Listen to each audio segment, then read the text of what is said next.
For today, pakita ko sa inyo yung ating auto lock feature na kinakabit nating module para sa mga Jimny JB74 wherein madalas kasi nakakalimutan ninyong mag-lock ng pinto kasi nga medyo kakaiba yung posisyon ng pang-lock ng Jimny.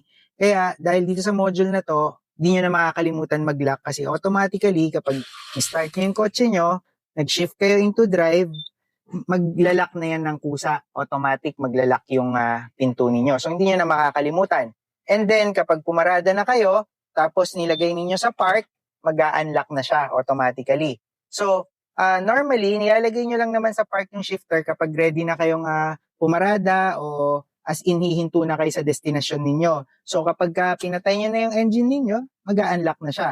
Pero may additional feature din tayong wherein kapag bukas ang pinto, mag-hazard siya. Kapag nag-reverse ka, mag-hazard din siya just to let people know, to warn them na umaatras ka o kaya bumukas yung pinto mo, kaya siya nag-hazard. Pero ang pinaka main feature na itong device na to is para hindi nyo makalimutan mag-lock at automatically nagla-lock na yung pinto nyo. Pag nilagay nyo pa lang sa drive, magla-lock na siya. Pag nilagay nyo sa park, mag-a-unlock na siya.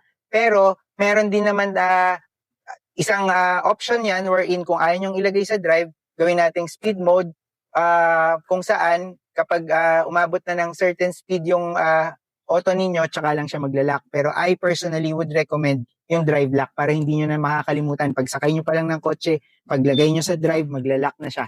So that way, safe na safe kayo. Hindi nyo na kailangang antayin yung certain speed bago mag-lock yung pinto. So yun lang, pag kailangan nyo to, mag-message lang kayo sa DogX para makapag-order.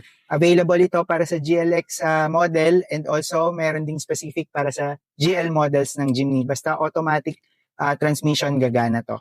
Yun lang, thank you.